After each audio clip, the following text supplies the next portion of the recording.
Hello there, and thank you for joining me today. Our objective for this lesson here is to talk about roots. We're going to talk about roots and powers today. This is an introduction to the chapter about radicals. So our objective today is focused. We are going to find nth roots today, and a calculator could be helpful if you wanted to have that ready to go.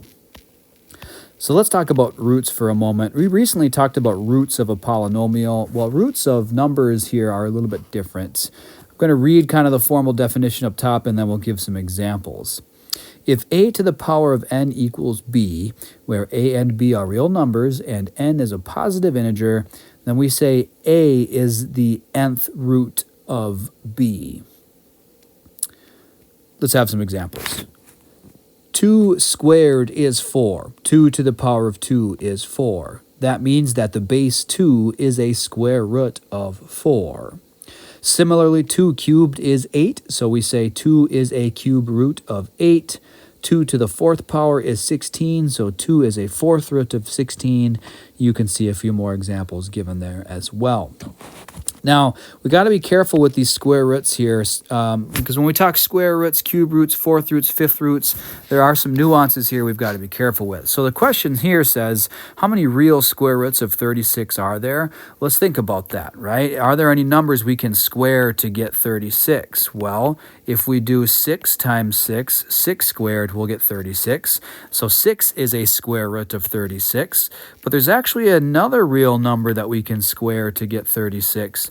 If we take negative 6 and square it, we will also get positive 36. So it turns out there are 2 real square roots of 36, and that's not true just for 36, that's for any other positive integer there. There are 2 real square roots based on the dual nature of squaring something. We're going to talk more about how that compares to cube roots in a little bit. Now, positive 6 in that case would be called the principal root. So when we're simplifying radical expressions perhaps, or asked to just find the principal root, that is referring just to the positive root. It would have been positive 6 in that case. So this question is a little bit different. How many real square roots of negative 36 are there? Let's try to think if there are any real numbers we can square to get negative 36. Your first instinct might be, well, let's try negative 6. But the problem there is that negative 6 times negative 6 gives us positive 36. Negative times a negative is positive. And of course, positive 6 squared would also be positive 36. So there are no real square roots of negative 36. But if you were with us earlier this year, we had talked about those complex numbers with the imaginary number I in them. If we take 6i times 6i, we will get negative 36. Similarly, negative 6i times negative 6i will result in negative 36. So negative 36 has 2 complex roots, 2 complex square roots, 6i and negative 6i. In this lesson, we'll care just about the real roots. We won't have to worry about the imaginary number I here. So then, now that we know a little bit about what it means for a number to be a root, let's actually find some roots. And for this class, we're going to focus on square roots, cube roots, and 4th roots, with the idea that if we really were pushed to do so, we could extend that understanding to some higher roots like 5th roots and 6th roots, etc. Let's start with some square roots. Find all the real square roots of each number, and we're given 3 examples there. Let's start with 256. And there is a square root button on most calculators that you could work with here to help yourself out. Let's think of it from a mental perspective here first. A square root of 256 is going to be a number we can square, a number we can multiply by itself to get 256. Well, you could use the square root button on your calculator. You could just try, taking 12 times 12, 13 times 13, 14 times 14, etc. None of those are correct. They're not quite big enough until you find the correct number to square in order to get 256. Now, if you know your perfect squares, you maybe knew that answer right away.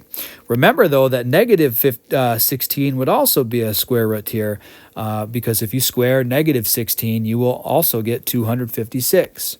So we have plus or minus 16 here as real square roots of 256. Moving over to negative 0.0025. Your first instinct there is maybe to reach for a calculator, and I wouldn't blame you, but let's pump the brakes here for a minute. This is a negative number, and like we saw up above with negative 36, that will not have any real square roots. They would be imaginary with the imaginary number I. They are not real here, so this has no real square roots. 4 over 49 here, we've got a fraction at work here. We can focus just on a square root of the numerator and square root of the denominator, where 2 squared is 4 and 7 squared is 9. But like we had talked about already, negative 2/7 would also work as a square root of 4 over 49. So there is a little bit of work with square roots. Notice we either got 2 square roots or no square roots, depending on whether the number we started with was positive or negative. Let's shift gears a little bit and talk about cube roots. Based on where your number sense is at, you may not have these memorized quite as well, and that is okay. You can always take a calculator, and it is possible to do cube roots there, or just take a number and try cubing it and see and guess and check until you find the right one. Now, that number you're going to need for 216, the number that you need to multiply by itself 3 times to get 216, is going to be 6. 6 times 6 times 6 is 216. Now, let's talk negatives for a moment here, because when we had square roots, we could have also had a negative root here. But if we try negative 6's here, these two would result in a positive 36. And then if we multiply by another negative 6, we'd get negative 216. But we're supposed to get positive 216. And so when working with cube roots here, we don't have that dual nature. We don't have that plus or minus. As it turns out, positive 6 is the only cube root of 216. Interesting there. Let's talk about negative 27. If we were talking square roots here, we know the answer would be none. There's no real number we can square to get a negative 27. But if we think cube roots for a moment here, right? If we take 3 times 3 times 3, we'll get 27. But if we did negative 3 times negative 3 times negative 3, that would get us to the negative 27 that we need. So negative 3 is the only cube root of negative 27. Interesting here that we can work with negatives when finding cube roots, but not when finding square roots. Finally, 8 over 125, we can just think about a cubed root of the numerator and a cubed root of the denominator. 2 times 2 times 2 is 8. 5 times 5 times 5 is 125. And so the cubed root of 8 over 125 is 2/5, 2 over 5. Let's jump down to fourth roots here for a moment. Starting with 256, we're trying to find a number that we can multiply by itself 4 times and get 256. Well, it is possible to do a fourth root on a calculator. We'll work on that in class here. If you don't want to do that or don't know how to do that, you just pick a number and try raising it to the 4th power. 1 times 1 times 1 times 1 is going to be 1. That's not big enough. Then you try 2 and so on until you find the right one. Well, here, as it turns out, if we do 4 times 4 times 4 times 4, we will get 256. So 4 is a fourth root of 256. But as it turns out, just like with square roots, negative 4 would also do the job, because if you take a negative times a negative, you'll get a positive. And then another negative times another negative will again give you positive. Really, this is positive 16 times positive 16, which is positive 256. So yes, plus or minus 4 are square roots, fourth roots, of 256. For negative 625, we're looking for a number that we can raise to an even power and get a negative 625. Well, just like with square roots, that's not going to work. Because we have an even number of factors here, even if we try a negative number in those blanks, it would result in a positive output. So just like with square roots, fourth roots, which is also an even root, doesn't work with negatives. There are no real square fourth roots of negative 625. 10,000 over 81, we'll need the fourth root of 10,000 and the fourth root of 81. Can be done on a calculator or guessing and checking until you get the right numbers. The number that you raise to the 4th power to get 10,000 is 10. The number that you raise to the 4th power to get 81 is 3. And again, we have plus or minus here for the reasons that we saw with 256. One big takeaway that you need from here is this. These even roots, square roots, and fourth roots, we're either going to have 2 plus or minus, right? Or we're going to have none depending on whether the base we start with is positive or negative. Cube roots, it doesn't matter. It's like the Wild West there. Positive bases end up with positive cube roots. Negative bases give us a negative cube root. Same could be said for fifth roots, those odd roots like 3, 5, 7, etc. So now that we have talked a little bit about roots, much of this chapter is going to be about simplifying radicals, doing operations with radicals, eventually solving radical equations. Let's start with some basic simplification of radical expressions here. And a radical expression is just something like you see on the screen. We've got a fourth root, we've got a square root, and a cubed root with some an expression inside. Those are all radical expressions. Now, for our purposes, when we simplify radicals, the idea there is that we're just giving the principal root. We're not, solving an equation here where we've got to consider both the positive and the negative solution. Just simplifying a radical, working on our operations, we take just the principal root only, just the positive root. Let's start with this fourth root. We've got the fourth root of 16x to the fourth y to the 12th. Could be a little bit overwhelming if we try to do this all at once, unless you're really good with your mental math here. The idea is to split this up a little bit, and that can help us. So we can split this into the fourth root of 16 times the fourth root of x to the fourth times the fourth root of y to the 12th. It's a property of radicals that says, if there's a product inside a radical, we can split that into the product of the individual radicals. Well, working from left to right, let's see if we can simplify each of these. The fourth root of 16 is a specific number. That's 2. 2 to the fourth is 16. Now, the fourth root of x to the fourth, if we think about that, this fourth root cancels with this exponent of 4. And so we end up with just an x from that. Now, to get the fourth root of y to the 12th, there is a shortcut for that.